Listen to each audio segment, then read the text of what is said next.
So welcome everybody. Thank you for joining us today. Um, Mary Jane and I are very excited and happy that you're here. I'm Jan Jeremias, one of your hosts today. I'm an integrative health and wellness coach and author who works with people and pets to help them overcome health challenges and live healthier lives. And I'm really excited to be once again joined with my co-host, collaborator, and friend, the amazing, very kind Mary Jane McQueen. And so, Mary Jane, will you kindly introduce yourself to our wonderful group here? Of course, thanks, Jan. And of course, as always, I'm always honored to be here today with all of you, and along with my beautiful friend Jan, who inspires me every day to shine brightly as she does. She's a big source of inspiration. Um, and so I know those present may know me, but for those that may tune in later, I am Mary Jane McQueen or MJ. And I have my own creative studio where I help entrepreneurs step into their light and share their gifts authentically. And through the workshops that I collaborate with Jan and through my own mentoring and soulful branding, I guide clients to overcome self-doubt and find their voice and help them to create the visuals that really align with their mission. And because as we here present know, when we connect with our true selves, we really connect even more deeply with others. So that's a little bit about me.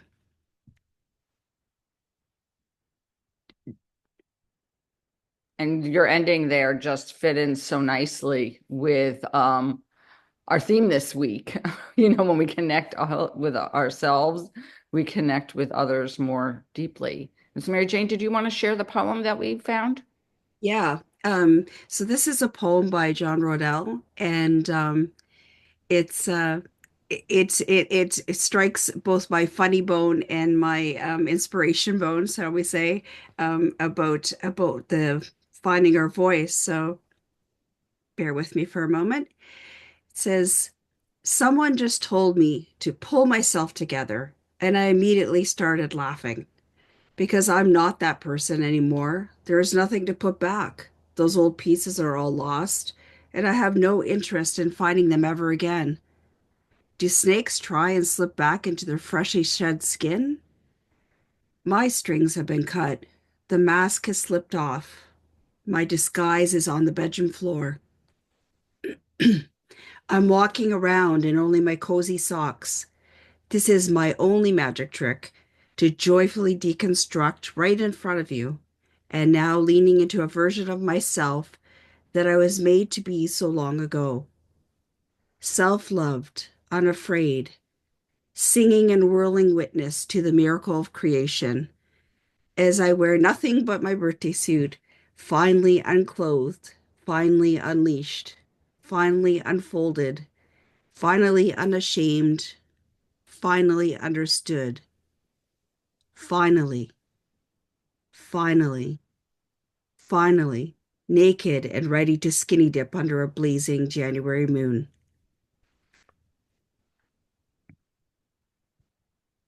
I too love that poem so much. And I love John Rodell because he always brings a bit of humor into almost all his poetry and writing. So, welcome once again, everyone. I'm so grateful. We are so grateful to have you all here today.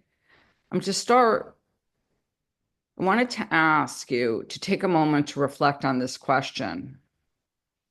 When was the last time you felt completely you, unfiltered, unafraid, and fully in your truth?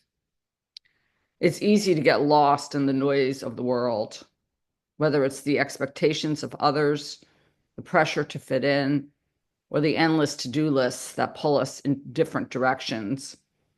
Sometimes our true voice gets buried under all of the that unintentionally and intentionally. And we forget what it feels like to express ourselves from a place of honesty and authenticity. But what if we didn't have to keep quiet? What if we could speak and live from the heart unapologetically and with clarity? And so today, we're here to reconnect with that voice, the one that knows exactly who you are, and the one that has the power to create change, not just for yourself, but for the world around us. So I invite you, or we invite you, to let go of any fear or judgment. In this space today, it's okay to be messy, imperfect, and real. And together, we're going to dive into what it means to truly express ourselves. And along the way, hopefully, we'll find the courage to share our voices more boldly and authentically. Thank you for being here. And we can't wait to begin this journey with you. Mary Jane. Yeah, Thoughts? Yeah.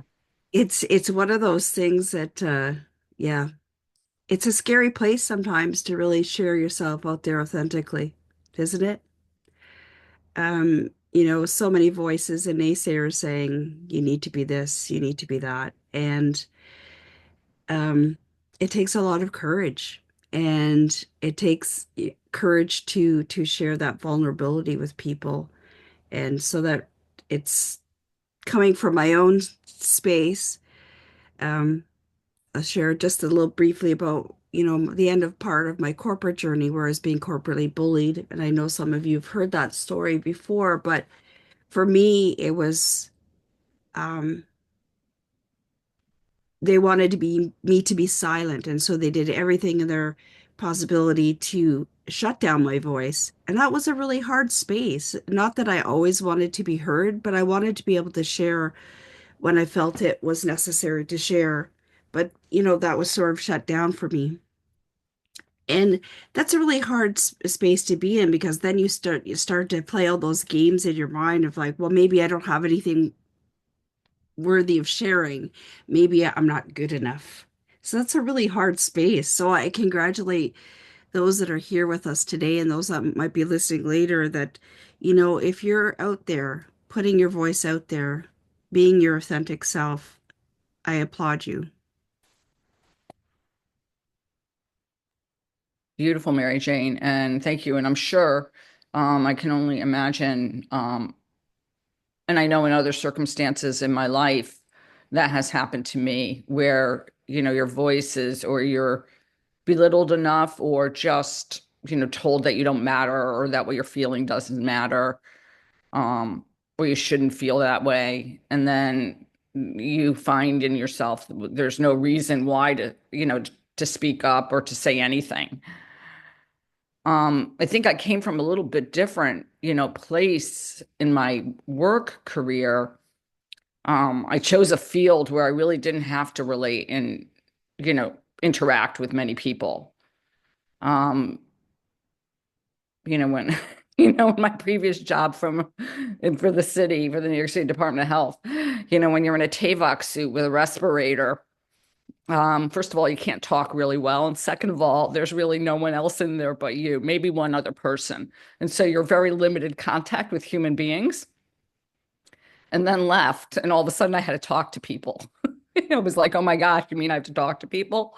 And but the one thing that really came to me yesterday, I was reflecting on what our conversation today, what we would talk about. And I was thinking about how much I've grown, like even over the past year.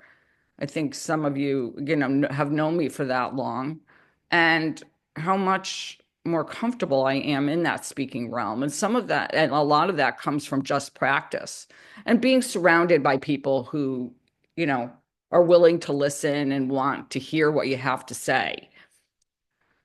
But I look at these audio events that now I've been doing for probably, I want to say, well over a year and a half, and, podcasting for the last year weekly. And all of a sudden, and being on Seamus's wonderful audio, well, what was audio, now Zoom event on Saturday with Michael Keating, and actually, taking myself off mute.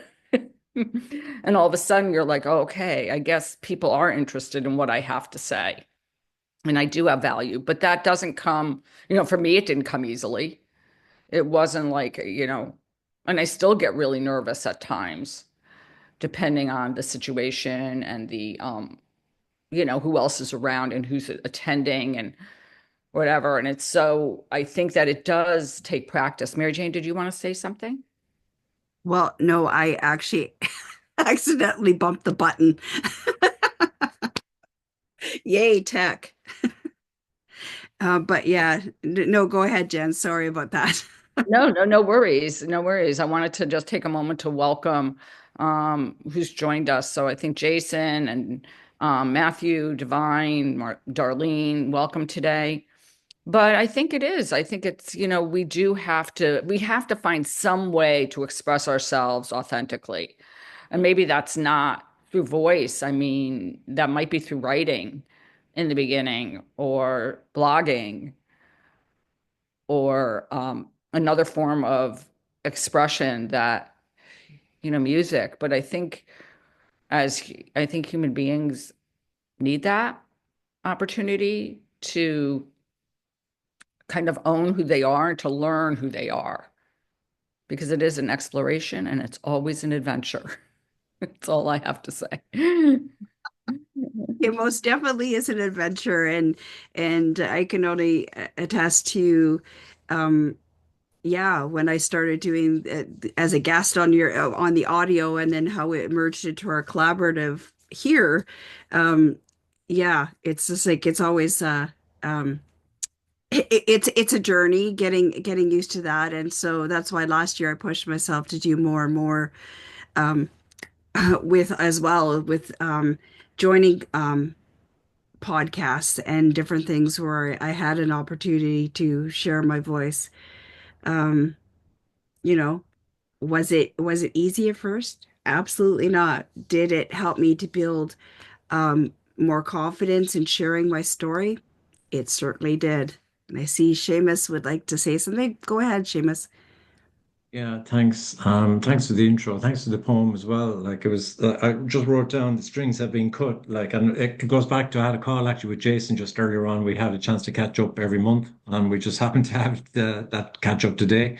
And it's funny, like the theme that we have today came up um, as a central theme of our conversation today as well about the power and the game-changing nature of putting those strings that John Rodell spoke about in the poem, and it kind of so much resonated what Mary Jane and you and Jan have been speaking about as well, of the courage it takes to cut the strings and to show up in a way that honors who you really are, versus honoring the person you think other people want you to be, and I think that's the power and the courage and the reward of having the courage to go there. Maybe, as you kind of touched on there, in the safety of beginning to examine that within ourselves before we're ready to kind of express that to the world.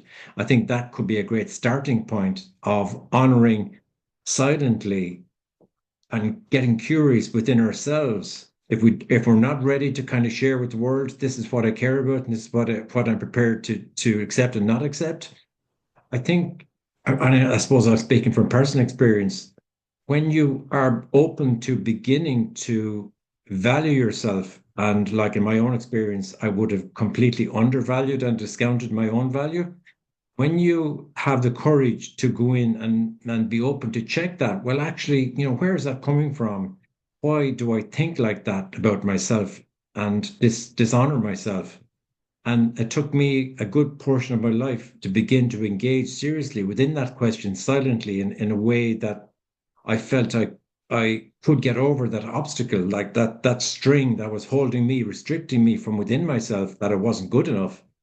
Once you begin to just take that first micro step of examining that and checking the veracity of that, well, how and from that space of just the smallest chink of doubt emerging, well, maybe I am good enough. And maybe, I've been very harsh on myself. And maybe there is something here that is not true about what I've been telling myself and how I've been treating myself. And I think that that journey begins within in a silent way.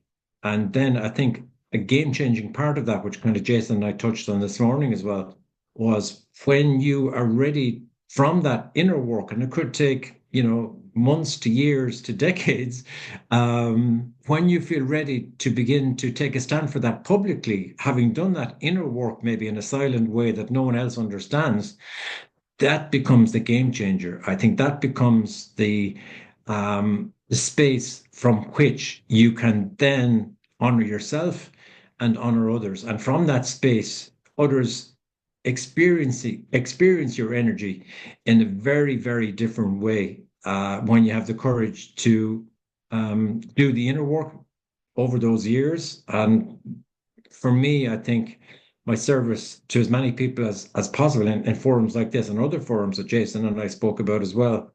Um, it's to invite people as early as possible in their lives to engage with this work. And I think it's a human property that everyone feels at some stage in their life this sense of disowning or discounting their own value. And if you can begin that work in your teens or your 20s, and rather than wait an extra 10 or 20 or 30 years, I think that's a highly valuable service in forums like this, where we encourage people to get curious with what their inner narrative is, and then, in their own way, in their own time, at a pace that works for them, then be better prepared to actually take a stand for that and have the courage to express that outside yourself. That is the I think fundamental property of the game-changing experience again that Jason and I spoke about. When you take that step to express this beyond the silent navigation internally, I think you then begin to experience the power and the benefits of having the courage to uh, show up around who you truly are versus who you told yourself you should be, So yeah, that's kind of what was coming up, I suppose, for me, and through my earlier conversation about what you've introduced us all to today as well, Jan and MJ. Oh, thanks so much, Seamus. And so much of what you said resonated. And I think that it is a true, I mean, I say it started, as over the past few years, I've gotten a lot of practice, but it really was that inner work I had done before that even allowed me to get to that place. And for whatever mode of sort of entry you take to get there.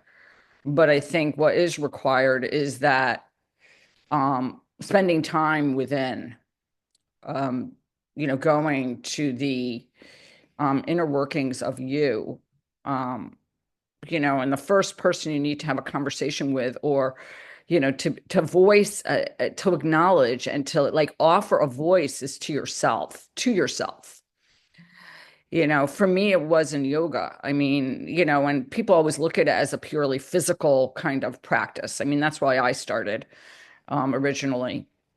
But it was so much more. It was forced time, however many times I practiced a week, which, at points was every day, forced hour, an hour and a half, where, most of the time the rooms are silent, so there's no noise.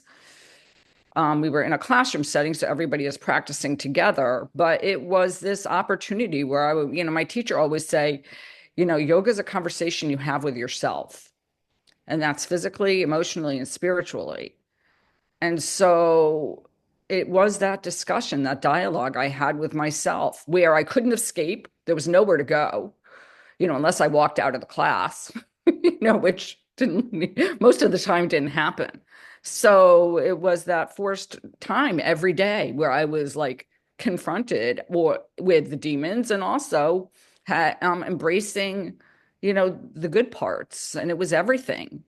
And so I think that is the first step, because how can we speak our authentic voice or speak up if we don't know who we are? Then we're just mirroring somebody else. We're just, mimicking somebody else. And we're not coming from who we really are. Then it's not genuine, it's not authentic, it's false.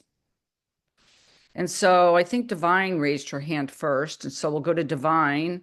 Mary Jane, did you want to share something, please? Yeah, no, I just it's so true, and I liked what you said because it's like well, in yoga or whatever it is when you're doing that inner work, it really is about having a conversation with yourself, confronting those demons or whatever you want to call it within those things that are keep telling you the voices, I guess that's what it is. It's the voices that are telling us that we're not good enough and what we have to share doesn't matter. So it's so great to be able to flip the script and realize that no, what we have to share has value. Yeah. And, as you said that, I mean, I think that, the one thing about the gift, one of the many gifts of the practice is that when you don't listen to yourself, so if you ignore that voice, those voices, you realize what happens. If I let my ego get in the way and I do something that I'm not ready for, then I get hurt. Yep. And so, physically hurt, like I injure myself. Mhm. And all of a sudden you quickly learn what happens when you don't listen to yourself. It's like, uh-oh, and you kind of, and it is a play, it's a game. It's kind of like you experiment. It's like, okay, I'll try this. And then one day you say, oh, okay, that's cool. It was okay. And then the next day you try something and you're like, oh no, that was a mistake. And so it's this like constant kind of relationship that you have with yourself and sort of like adjusting the tuner on a radio. It's like adjusting it so that you hear the voice better, that you hear and know yourself better. And it's that fine tuning over time. That's why people practice for years, right? Or this is a lifelong journey because you're constantly fine tuning. And so, Divine,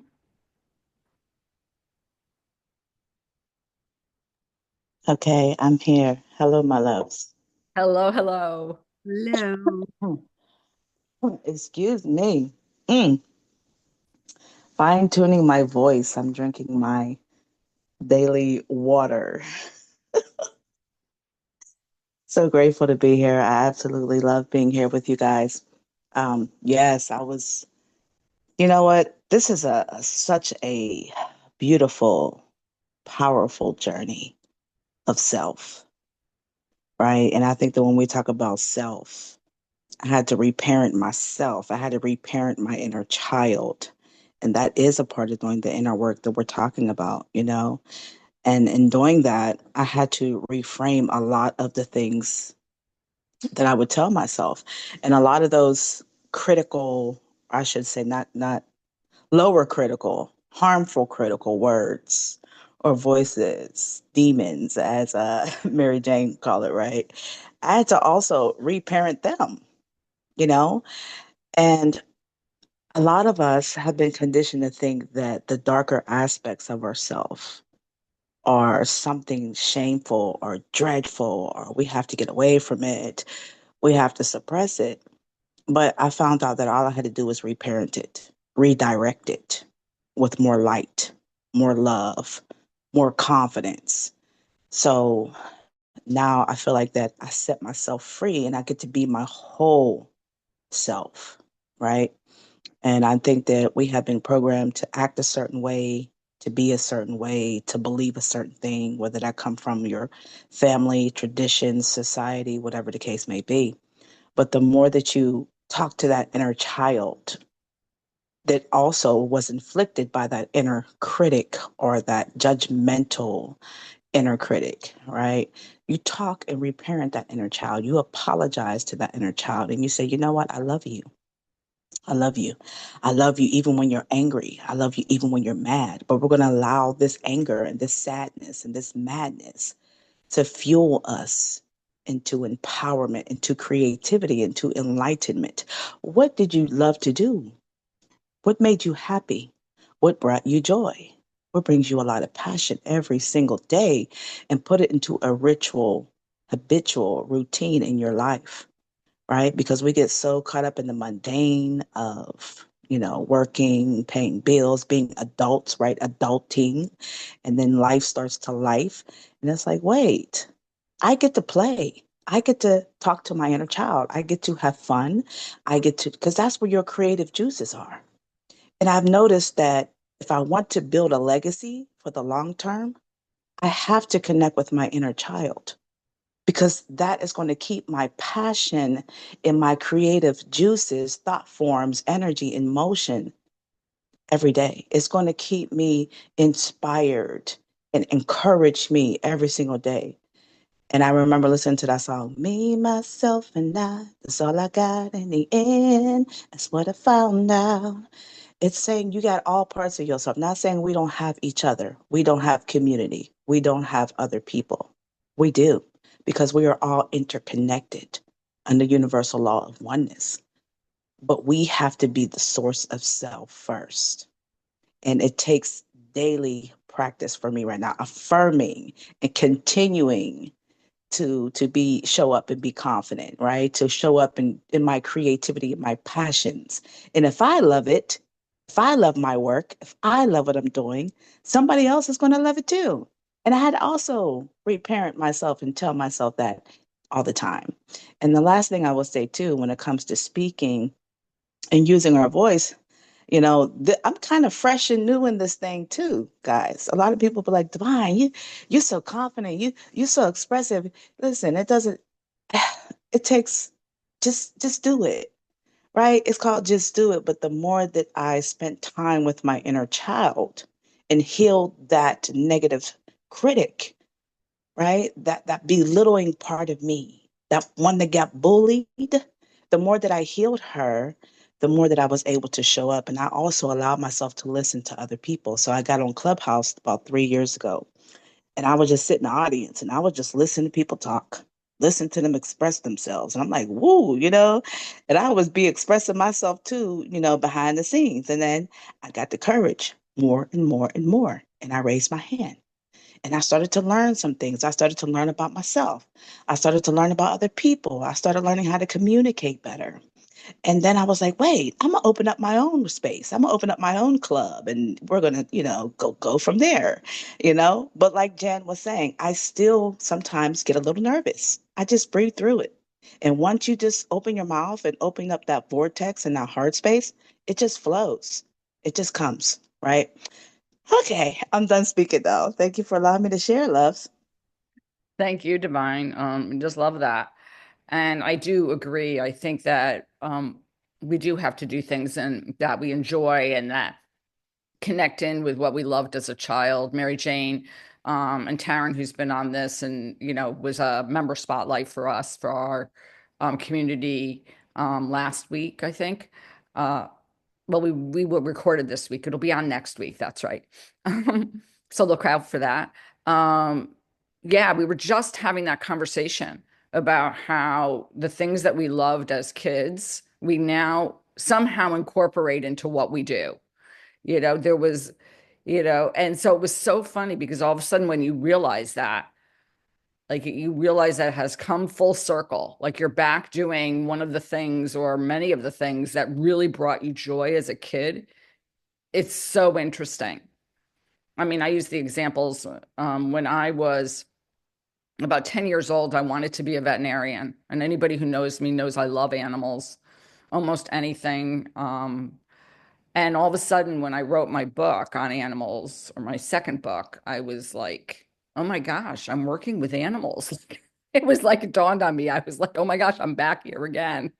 But it happens if you do enough inner work and when you're doing that inner work, I think the reason I all of a sudden started working with animals, because it gave me such joy. And some of that work was challenging, you know, confronting those demons and actually reparenting myself and sitting there and having to not run away from whatever was going on inside and to actually sit with it no matter what was sometimes challenging. And I needed those joyful moments, those things that really what I say made my heart sing,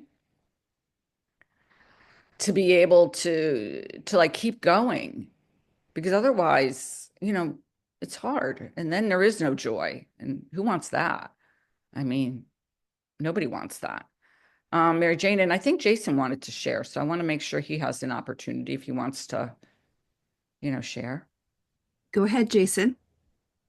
Yeah, I raised my hand earlier. Jan, you were talking about your life journey and showing up in your as your authentic self, and then Seamus started to talk in about our conversation, the conversation he and I were having prior to this call, and it is about courage.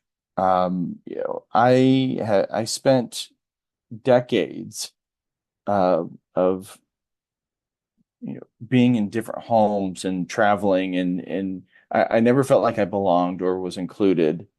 And so I spent decades learning how to adapt to somebody else's environment.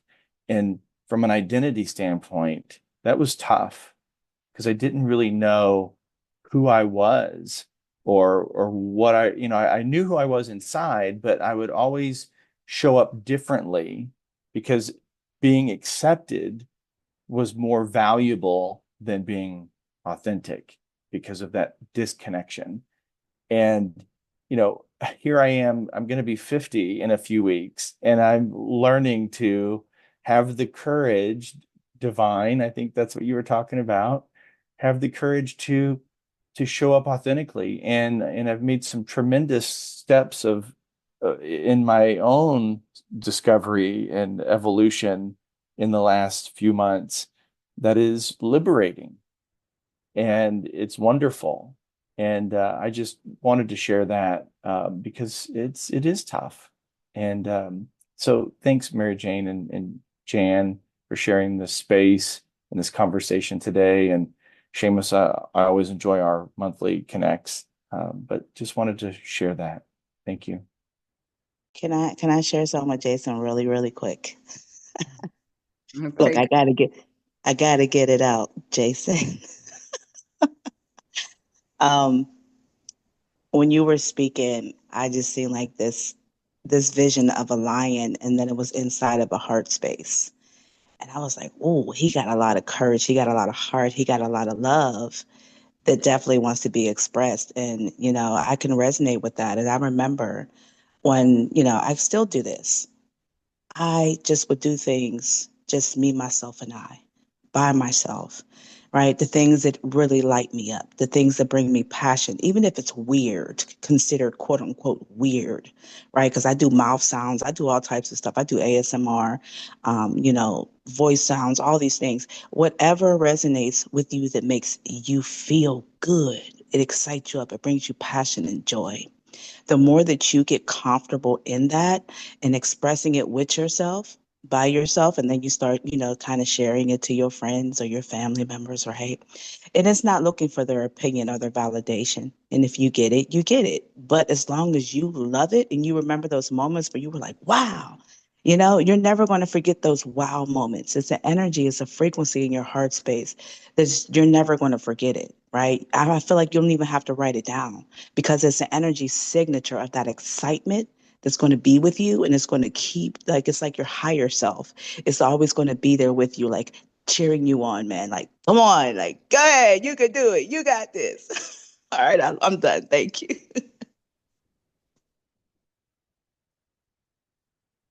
I love that energetic signature or that, I call them grooves. It's like the grooves on a record. Um, that kind of imprint. Now we have negative ones that we have to work through, you know, that kind of gets stuck. It's like, if anybody remembers LPs or 45s, it's the thank you, Jason. Make me feel better that I'm not the only one who remembers those. Um, that, it gets stuck or it gets stuck and goes over and over and over again in the same place. It's getting stuck on what I call that mental cul-de-sac, where you go around in circles. And slowly, as you do things you love, I feel like it breaks the pattern. Like it breaks that repetition of what's happening in your head. And then all of a sudden, it's like, oh, okay, there's a space because we get so stuck. There is no space, right? There's no room for any sort of change or alteration or melding of who we are because there is no space. And it's like doodling over the same, like exactly without any variation, like over the same line over and over and over again. And when you kind of expand out and you kind of doodle in a swiggle. So I'll like, trying to use a lot of imagery here. But but it's so true, how we get stuck in those same thought patterns or the same voice in our head that says the same thing over and over and over again, which I'm not saying is not important because I really think that's important. I think it's important to look at that and say, okay, this keeps on coming up for me. What's it trying to tell me? Because until I figure out what it's trying to tell me, it's not going to go. It's going to resurface in some way. Mary Jane, and then Zara. Yeah, it's so true. I like what Al put in the comments about the heart goes on. I can hear Celine Dion now. Um, um, yeah, it's that vulnerability, being open and honest, even with within ourselves, even when it feels uncomfortable, because that's where the growth comes from, and that's ultimately by addressing those things, that's where our authentic voice, we uncover our authentic voice, or remember, I suppose, what our authentic voice is. um Before that inner child, as Divine was speaking to, I love that, Divine, as you know, because creativity is, I know, is essential for everyone, no matter how that's expressed. And just reconnecting to that little child that was unafraid to try things, that wasn't unafraid to to say things and experiment with things before other voices, our own and external ones as well, told us that we needed to be quiet, that we needed not to do those things as we grew. So I just thank you, Divine, for sharing that. And thank you, Jason, for sharing your heart as well. And Zara, what would you like to share? Before Zara goes, Mary Jane, I just want to chime in for a second. Yes. Because it was something that came to my mind was, as we talk about, let's say, authenticity and voice, in a world that's really now loneliness is an epidemic or a pandemic of loneliness in the world, of all ages, especially from what I, keep on reading in the 20 to 30-year-old population, um, that,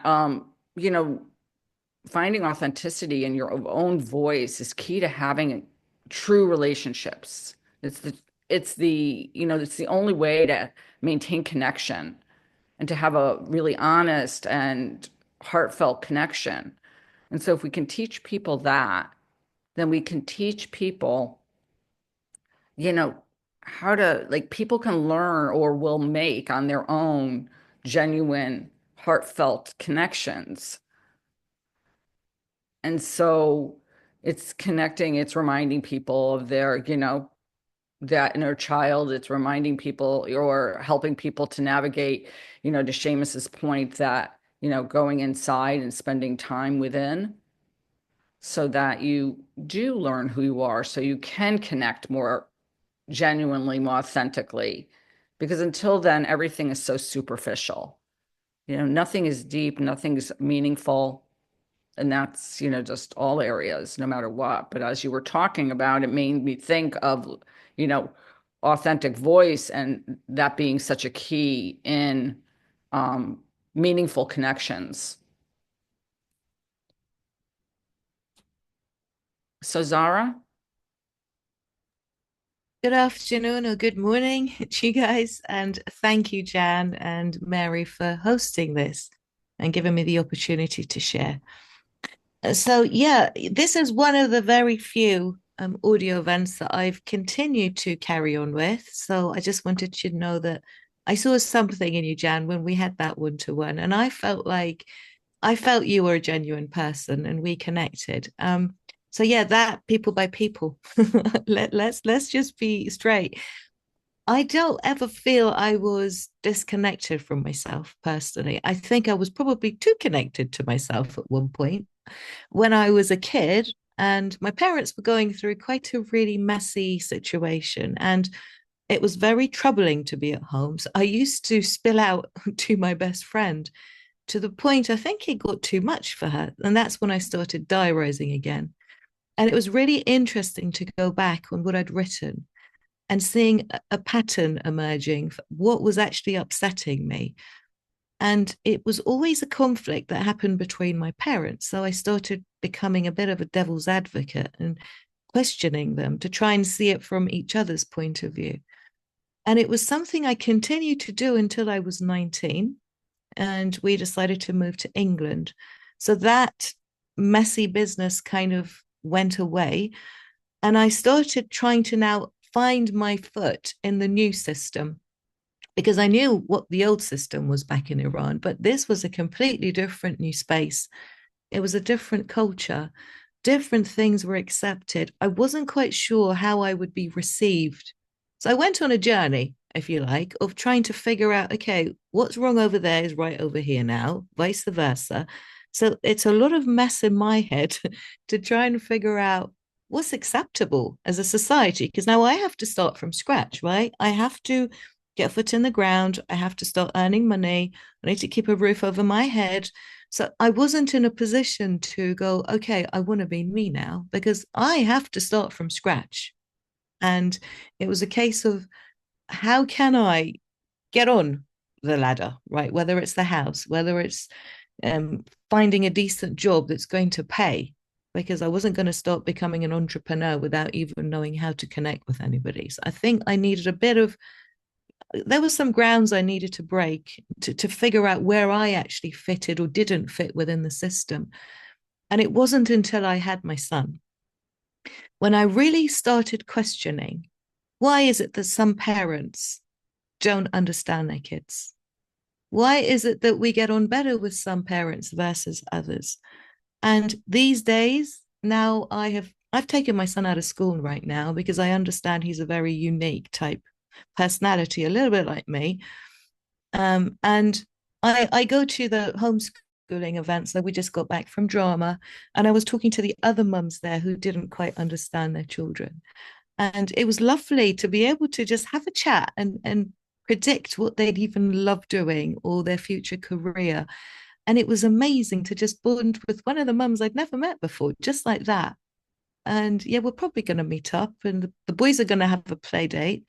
So you're right, Jan. It is about being yourself and that boundaries. And, you know, I wasn't crossing any of her boundaries. I wasn't dumping on her. I was empathizing with some of the situations she'd been through because I also went through the same. And I think when you do have a special child who's gifted, often society tries to stick a label on them, and some mums don't allow it. And I think there's a community around me now that will get me and I get them. So thank you for allowing me to share. Thank you, Zara. And I love that last point because I think you do need to find a community. You need to find people that, and wherever that community is. I mean, I've found it, one of the original spaces I found was in the yoga studio. Everybody was very genuine, very authentic, and really kind. And so it was a place where I could just, feel accepted. And then slowly but surely, as over the past few years, as I've gotten out there more and more, I've built relationships with lots of other people, thankfully, and really feel grateful for that. But I think that you do have to find people that you resonate with and that really, no one's going to ever get you the total you. I mean, just, because they're not you. But people who make an effort and are open to hearing with kindness, that are open to hearing, who you are, that's really what you want, right? Because you're unique. And so expecting other people to be exactly like you is not, it's not rational, nor would you want it because you need variety. You need to have those differing opinions, but you also need to know that, when you go into a space that you're safe and you can be heard. And that's why Mary Jane and I are so excited to hold this space. Mary Jane? Absolutely. That's so funny because that's almost literally what I was about to say. That's why we're so happy to hold this space with you because we feel we're building a community of like-minded, heart-centered people. And yeah, we all may have our own special gifts, but just to share the space and talk and share these wonderful conversations, it's the best. And I see Seamus is looking to say something, and then Matthew, I believe. Yeah, thanks. Thanks everyone. Yeah, that word space, the reason I put my hand up really was space and the idea of the power of space. for ourselves and space for others. And again, as Zara was speaking, she spoke about, expectations and pressure and figuring out, the culture, the expectations, thinking about how, where, and what feels right from the headspace.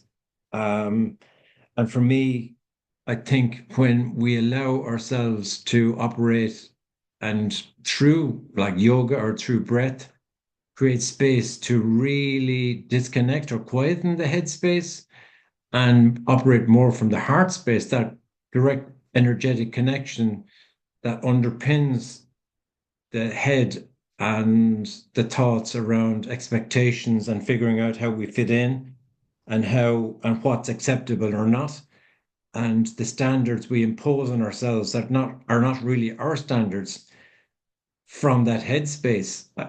I think the opportunity is that, we've all spoken to, I think, in different ways on today's session, is that when you create the space to engage with and get curious with who you are from the heart space, I think that's when authenticity, that's where courage, that's where true clarity emerges from the busy mind into a caring heart.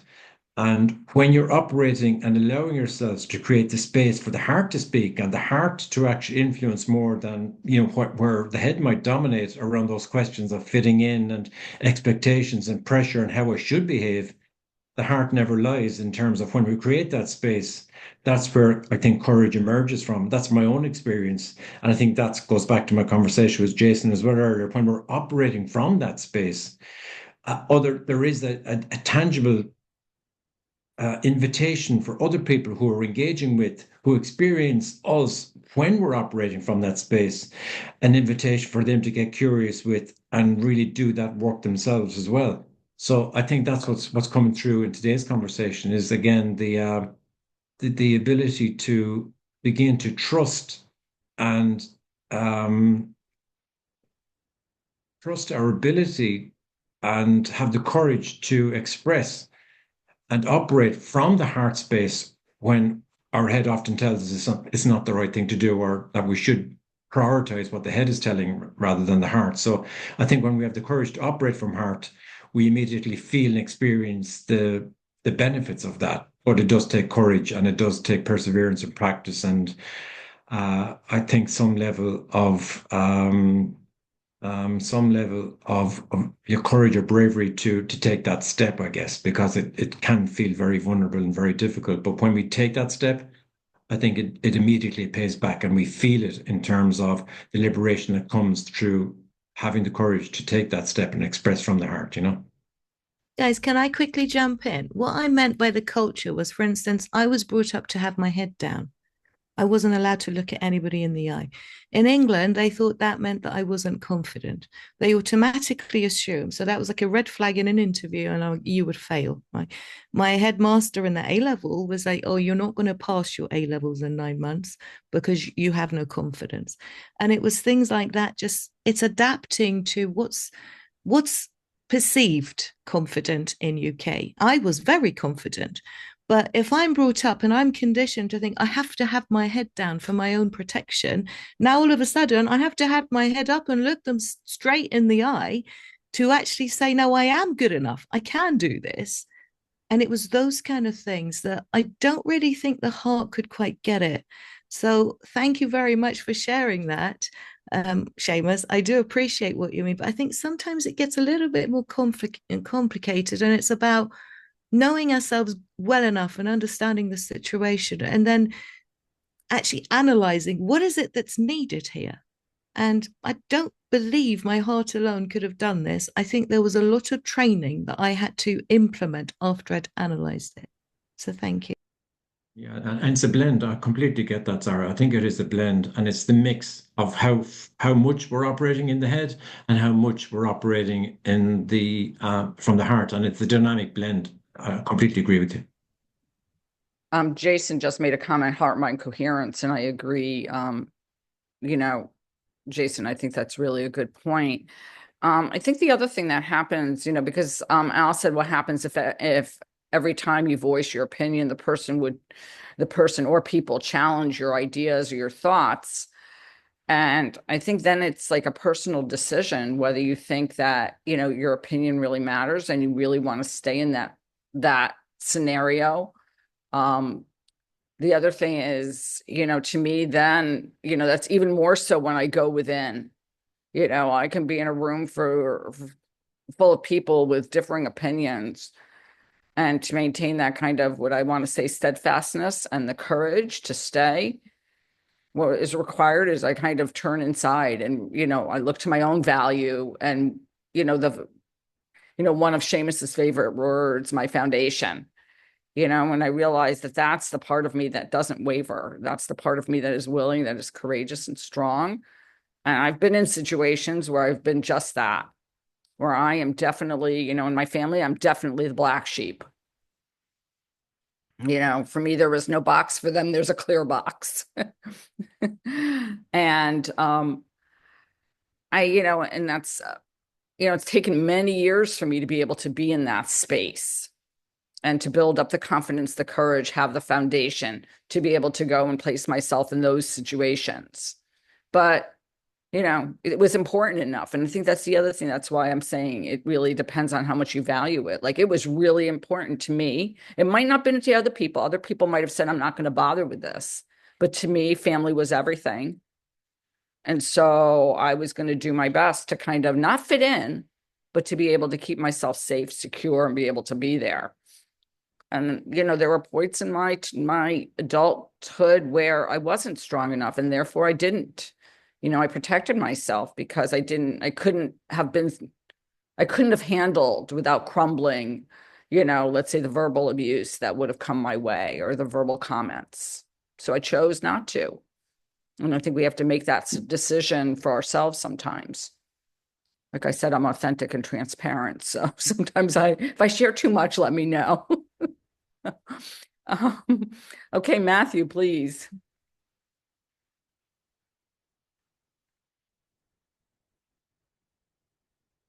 Matthew? Maybe he can't take himself off mute. Let's see. I think Darlene was up. Hey, how's it going? Oh, there he is. Sorry, I just took another. That's the second call I'd taken while I was on here. The thing that came to mind, whoever was talking before, Seamus, can't remember now. But anyway, I was I put together a post on the important things to look out for when you're picking a partner in business. And I'm just kind of wondering, I think maybe people have mentioned the gut might not be the right thing to use when you're trying to figure out who should I make my friend, who should be my partner in life. And I'm just kind of thinking about, should you use your gut and go with it, or should there be tiny little kind of things that you should look out for to make sure that you don't um hook up with the wrong person or the wrong partner or whatever. I don't know if that makes any sense. It did 10 minutes ago, but No, no, no, no. Matthew, thank you for sharing. Good to hear your voice. Um, I don't, I don't know if it's that clear, to me, I look, coming from a situation, where I'm divorced. So, and first of all, I was a lot younger then. I don't know if I had the maturity and the wisdom that I have now, about myself and about, what I was looking for, um, in a relationship then. Uh, and I did go with my gut and my heart. So it wasn't about that. I think it was really interesting because I was having this conversation with my one of my clients yesterday, and I said I remember waking up one day, and I don't know when it was, whether we were separated then or whatever, and I remember having the realization that I had married my parents. Like, all of a sudden, like, he said something, and I was like, oh my gosh, like, I married my mother, and it was like in the shock because she was commenting that, people always say her husband's like her brother, and her brother was the person that she didn't get along with. And it's like she married someone so like her brother. And I think that that happens because we have to resolve stuff, in my opinion. We have to explore that part of ourselves or sort of learn about ourselves enough. And they're there to teach us a lesson. So I never feel that any relationship is wasted, ever. They have a purpose for you to teach. Every experience has something that's supposed to teach you. For me, it was like, oh my gosh, like I can't believe I did that. The one thing I was trying to get away from, I ended up with. Can Yeah, I answer Matthew's question? Is that okay, Jan? sure. So, hi, Matthew. So, I've been speaking to John about what makes a happy marriage and drawing parallels between marriage and partnership. And he said to me that your family should be all love and no expectation. Business is half half, it's half expectation and half love. So I believe the first part will be what one person craves, the other one wants to consistently deliver. Obviously, we have to have expectations from each other, but why not have that come naturally? Now, there's a little bit of a problem here that sometimes when we listen to the gut, we have problems from our past that we convince ourselves is okay. Like we see something that we are familiar with, it's a pattern going back to our past. And then we go, okay, that feels good because our brain has done this before, our heart's done this before. So we are familiar with this. So our gut isn't always the place that I believe we should trust just because we may have unresolved issues. I believe it's better to watch somebody over a time, give each other chances and see how you go and see whether you enjoy actually working together. Wouldn't that work better? And see if it's a profitable way to move forward. Like Mary Jane here and Jan working together, right? They turn up, there's weeks and weeks and weeks planned ahead. And that, we can see that this is a nice forum to be in, right? So other people are going to want to be part of it, and I think business should be like that. It should be welcoming to the customers, right? And the customers, I kind of like to look at them more as guests to say, when they fed up with us, they go, I think we tie ourselves into so many contracts. And then we go, should I go with my gut? And what if he hires a lawyer? But it's simple. Why don't we just keep it simple, right? And just watch how we go. That's it. Thank you for sharing that, Zara. Really appreciate that. Divine, did you want to share something? Yes, that was a good share as well, Zara. Matthew, that's a good goddamn question. Thank you for that question. I have been exploring a lot of these topics, and Valentine's Day is coming up too, and I look forward to having more spaces where we could talk about love and relationships. And this goes back to what we kind of talked about earlier, my share anyway, is focusing on our inner self, right? And making sure that our heart is light. So my answer would be wisdom and heart. Wisdom and heart, right? The wisdom, meaning what have you learned from yourself, about yourself? Do you know yourself? Do you know your value? Do you know what you want long term, right? Are you patient with yourself? Because you're going to have to be patient in relationships. If you have children, okay, children will teach you, animals, anybody that you're taking care of, they're going to teach you how to love, how to nurture, how to be patient, when to discern, how to listen, when to take action, when to take a step back, not to take things personal. But the more your heart is light, the more the heart will be free flowing, because the heart doesn't want to attach like the belief systems, like the ego, like the mind does. Because the ego, the mind, the belief systems could be afraid to, take a leap of faith on this person, this relationship, right? But the heart still says, okay, we're going to be open, but we're also going to make sure that we are discerning. I'm not going to say guard your heart. Uh-uh.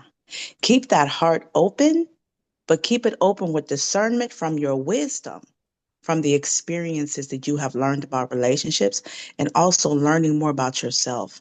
And it has to be like a slow burn of romance and passion and intimacy. I mean, intimacy on all levels, because we don't talk about this a lot. Some people don't talk about it a lot. Intimacy, right? See into me, my vulnerability, my mentality, how I view life long term, success, my goals, right? How I feel about situations, the wounds, the hurt, the pain that I've experienced.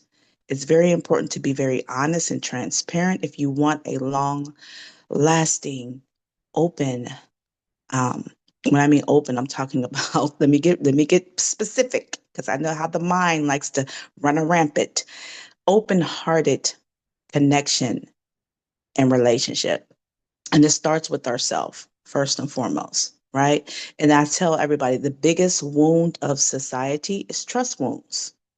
Trust wounds. But we got to learn how to trust ourselves, trusting ourselves from our wisdom, trusting ourselves from our heart, and be present. A lot of times we want to put labels and stamps on relationships and people so quickly that things can change at any present moment. So keep that heart open, keep it flowing, and know that you're going to get exactly what you want. We have the ability to receive and have the experience of life and love and relationship, commitment, whatever you want, marriage, you will receive it because your energy is calling forth to receive it. So again, wisdom in your heart space. And I'll end it there, love. I hope that helps. Thank you so much, Divine. Really appreciate that. And when you said that, it reminded me of I was on a podcast with my friend Bill, um, 10 questions for 100 people. And and one of the questions he asked is if you had a superpower that you could a superpower that you could give to people, what would it be? Okay. If you were a superhero kind of thing. And I said, I would love to teach people how to trust themselves. Like if that would be my superpower. That I'd like to pass it along, to others. And then he asked me what color or cape I would wear. And Mary Jane, you'll be excited because it was purple. So, which is Mary Jane's favorite color, if you didn't know That's that. my favorite color, Mary And now Jane. it's Divine's mine's blue. So Course. It's mine too. I love purple. I love purple. see, we have a lot of purple people here. Mary Jane, did you want to share anything before we move into the meditation for today? Um, no, I just wanted to thank those that are here and those that had to jump off at the hour. Thank you for your patience and sticking with us and just for being part of the conversation today because these conversations bring me so much inspiration and I just love the the the feeling, I'm going to say the feeling that I have when we share these conversations together. So thank you for that. I agree, Mary Jane. I so agree. These conversations feed us. So we're going to move into a few moments of quiet to welcome all the parts of yourself here. So let's begin by settling into this moment together.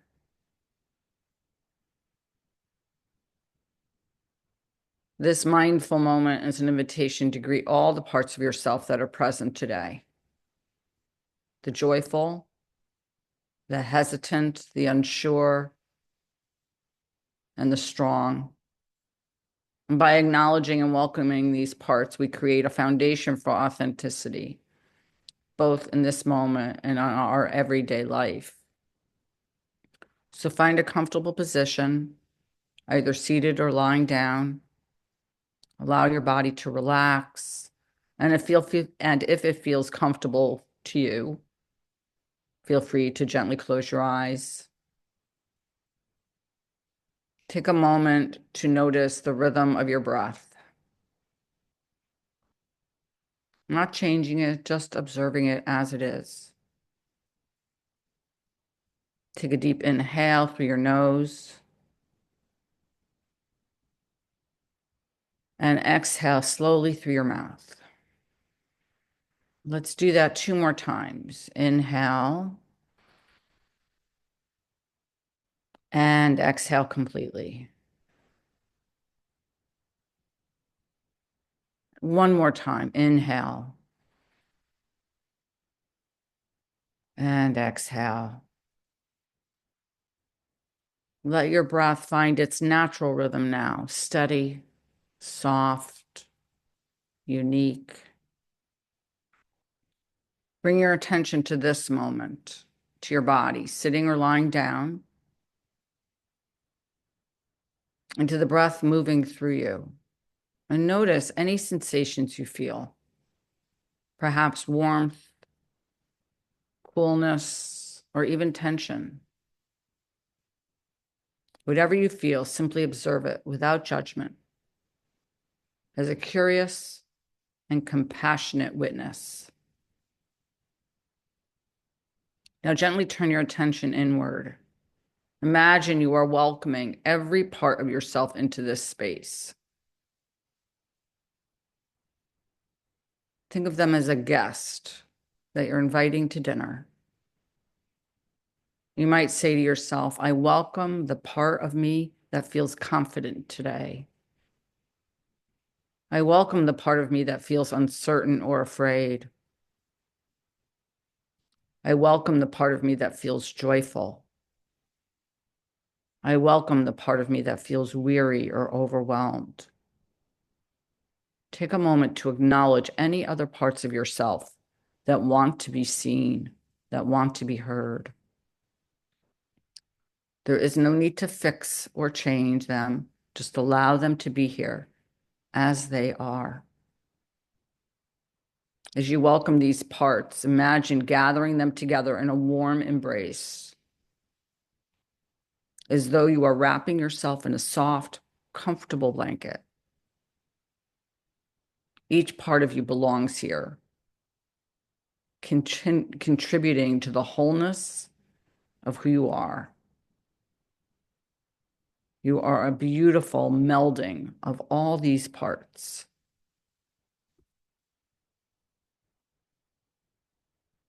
Take a moment to feel the completeness of your being. And repeat this affirmation 3 times, silently or out loud. I honor and accept all parts of myself. In welcoming all of me, I create space for authenticity and truth in my life. I honor and accept all parts of myself. In welcoming all of me, I create space for authenticity and truth in my life. I honor and accept all parts of myself. In welcoming all of me, I create space for authenticity and truth in my life.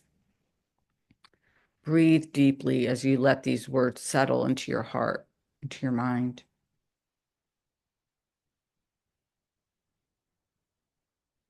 Begin to bring your awareness back to your body. Notice the contact between you and the surface supporting you. Wiggle your fingers and toes, and when you're ready, gently open your eyes, returning to the space.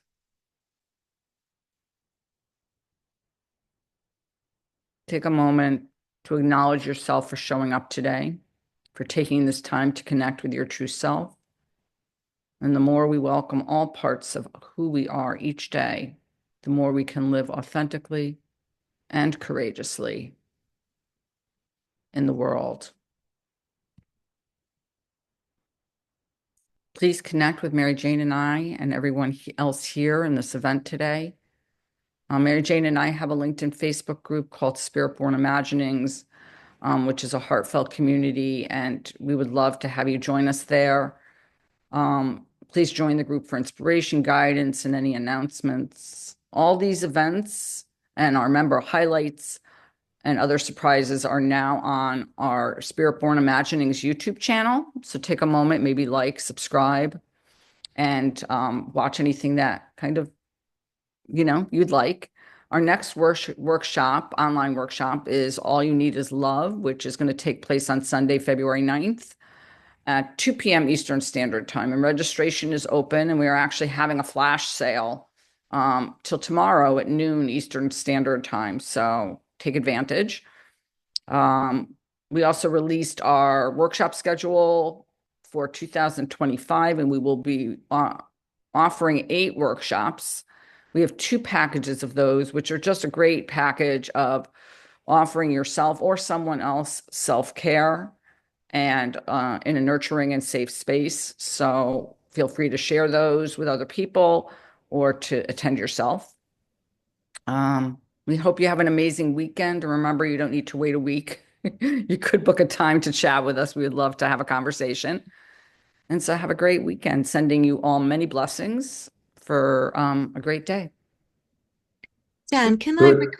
can I please request that we have a somewhere where those links are available or we can see them, maybe either in the chat for next time or I don't know, because I hear all this and it kind of goes over my head. I hope you don't mind me saying this, but like your Facebook group, I'm like, oh, I don't know how to find it.